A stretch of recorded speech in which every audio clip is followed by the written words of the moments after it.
Hello and welcome to Meet the Patient, brought to you by A Life in a Day. As part of our ongoing commitment to enable people working in the healthcare sector to increase their understanding, empathy and patient focus, we are conducting a series of interviews and asking people living with a condition or a disease to go beyond the clinical and share their personal stories to demonstrate the impact it has on relationships, family, friendships, work and their emotional well-being. Today, our focus is on hepatitis B, and I'm delighted to introduce and meet for the first time Clive Harper. Hi, Clive. Hello. So you and I haven't met before, but you met my colleague Josh last year, I think it was, when you helped to create the A Life in a Day hepatitis B experience. So We're very grateful that you're joining us again today.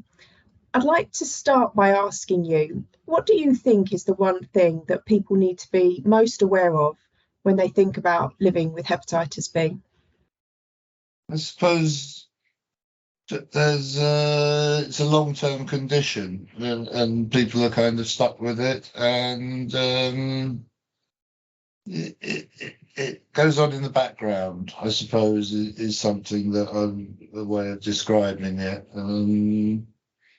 It's not apparent. You're not aware that you've got it. You're not aware that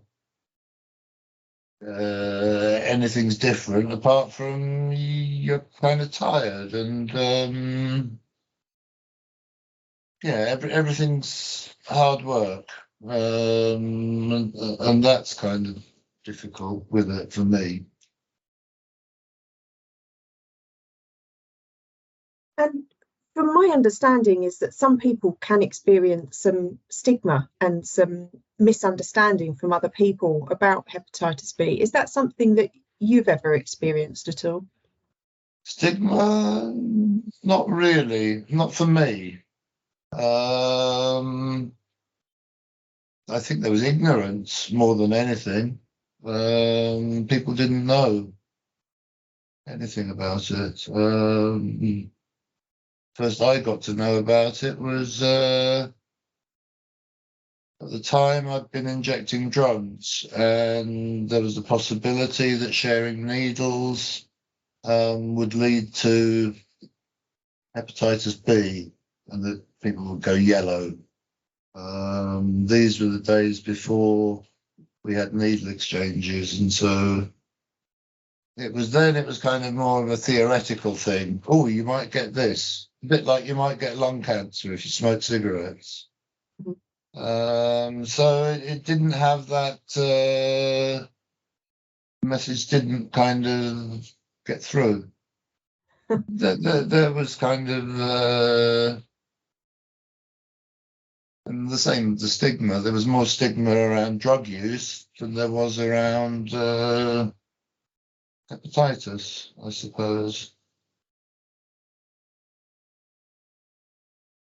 Have you ever felt anyone blaming you or shaming you at all? Thinking about it, I was aware that the stigma was, again, it was kind of hidden. So if you played the game and kept quiet about things, the stigma didn't arise, and so you had to be a little bit less upfront than people might be today.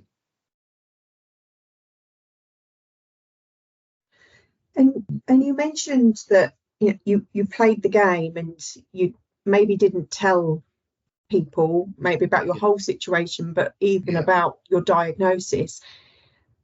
Is that something that you carried through to people that were close to you, so your family? Did you choose to share it with them, and if so, how did it impact on them?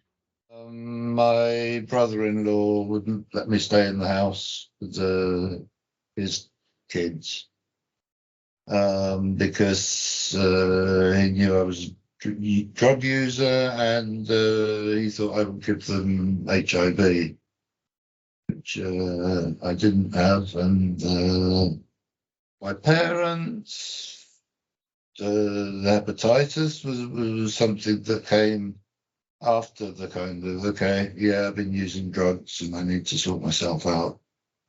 So the hepatitis came along after that, talking to them about that. And yeah, they were kind of matter of fact about it. Oh, we've known worse, don't worry about it. We lived through the war. We lived through the bombing and all the rest of it. So it's an ongoing thing, let's say. It's been a while since I've had a drink, so it's not a problem. But as you say, it's very difficult adjusting, socializing without without a drink. People expect it. Yeah, I'm used to it because I've been doing it for so long that it doesn't bother me. But I don't join in with stuff. It's kind of left me isolated a little bit. Have you chosen to tell friends about your diagnosis and your reasons, and if so, what sort of reactions have you had from them? Yeah, people have known about my condition because it got worse. I got cirrhosis and then cancer and then I had a liver transplant. So it's kind of difficult to hide. So people had seen how bad things had got for me. Yeah, I've been quite upfront about it. And so people were interested that I would talk about it, that I'd thought about it and maybe had an opinion about things. And I've always been kind of upfront about how ill I've been and what the consequences are. And yeah, I'm still curious. I don't know. I've never found the answer, to whatever. And I think that's kind of it's kept me going. Just okay. A bit of acceptance and a bit of still kind of curiosity and not knowing why we are as we are, why we do what we do, and yeah, it's helped me. How would you say your mental health has been impacted? Yeah, it's been difficult. Yeah, I'm quite a depressive person, and so that yeah can dwell on that side of things. That okay, and now I've got this condition and that condition, and but somehow I managed to turn it into a bit of an asset by saying, okay, this is it's a mystery to me, and I try and find out a bit more about it, and share that. And you mentioned working. What job Mm. did you do? Do you do? I did sort of consultancy, talking with prisoners quite often. We're doing a lot of work with prison healthcare. Okay. Um, I've been working in drug treatment for about 10 years and then moved into treatment development, strategy and policy and this kind of thing. But I was doing that work and just it became more difficult. I couldn't, had deadlines to keep and things, and it just became increasingly more difficult to hold down full-time work. But yeah, I've been able to adapt. I've been able to change, and that's the nature of chronic illness is that you don't necessarily think you've got it for life, but it hides away, and all the time it's it's doing damage. You mentioned earlier on that, the information that you had about hepatitis B was that you'll feel tired and you can go yellow. Did you have any idea, once you actually got your diagnosis, that long term you could be facing a transplant? Was that ever anything that was explained to you or in your head at all? My worry was that I was transmitting, or whatever the term is. Infecting other people? Yeah, infectious. But I had blood tests and they said, no, you're not. So I'm antibody positive, something negative. And I just thought, no, that's okay then. It's not affecting me. It's not getting worse. I can't pass it on. Happy days. It's truly a past event. But it turns out no. Carried on affecting things. It sounds like quite a big worry for you was the possibility of it impacting on other people. So once you were told that, it Yeah. sounds like that was quite a relief. Well, yes. That was down to sex mainly. Mm. So I had Hep C I knew about. That is not passed on through sex, but Hep B is passed on through sex. So once I found out that I wasn't able to infect anybody with either of these hepatitis, then I was happy that could have unprotected sex.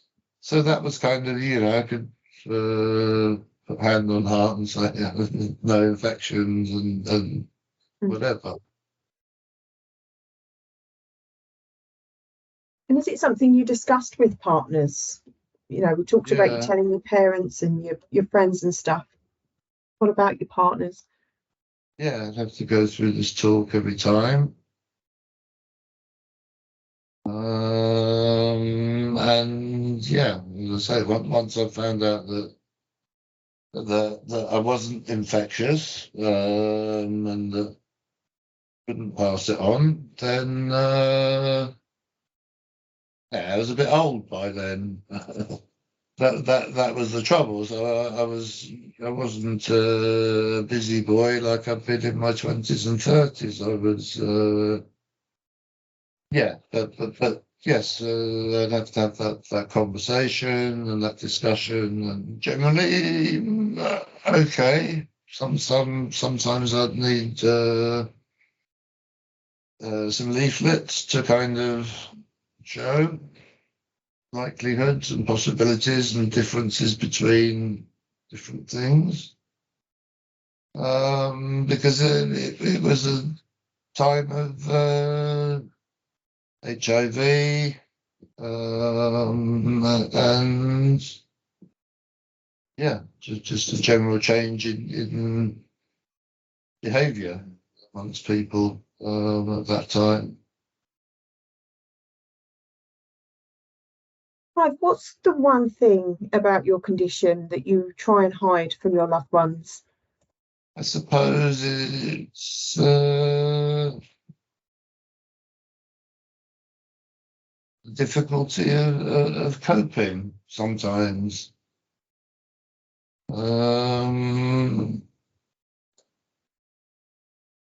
So not having someone else to share the day-to-day burdens with, the chores around the house. It's just kind of, I want a cup of tea. I have to make it every time. every single time, you know. Yeah, I don't see people as often as I used to. People don't. Yeah, it's all a bit depressing. But sometimes it's difficult to cope. I think it is the thing that I try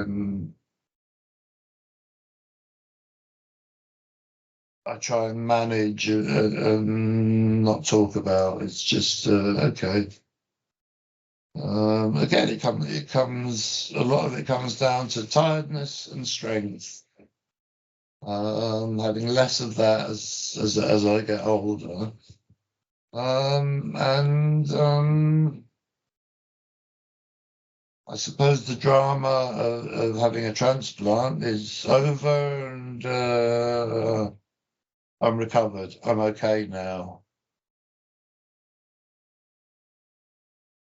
I ask you, what's been the most unexpected impact of living with hepatitis B? I suppose it's the permanence of it, that it didn't go away, that it's not cured and gone. So hepatitis C, I've had been cured and it's gone. Not detectable. It's not there. I don't have it anymore. But hepatitis B is always there, and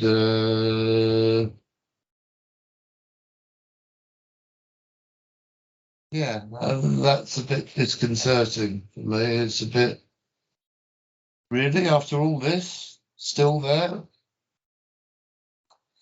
You know, I'm supposed to have got rid of everything with a transplant. Oh, we'll get rid of your Hep C. We'll get rid of your cancer, and you know, you'll be fine.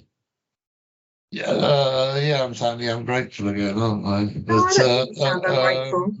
It's just that realization. It's another thing that it's just there's that nothing. realization. Yeah. You know, you think you're off the end of the treadmill, it's all finished, and it's not. It's kind of still have to take a pill every day to remind me, and it's quite toxic. And Thank you, Clive. So I can't believe it. We're at the end of our time already, but I'm really grateful. it's I'm good. really grateful that you agreed to speak to me and for sharing your story. And I do think that by people sharing their story in the way that you do, it really can have an impact and make a difference for people in the future. So I'm really grateful for that. Thank you to everyone who's listened. And if you're interested in finding out more about the work we do, please follow A Life in a Day on LinkedIn, Instagram, and Facebook. Thank you very much.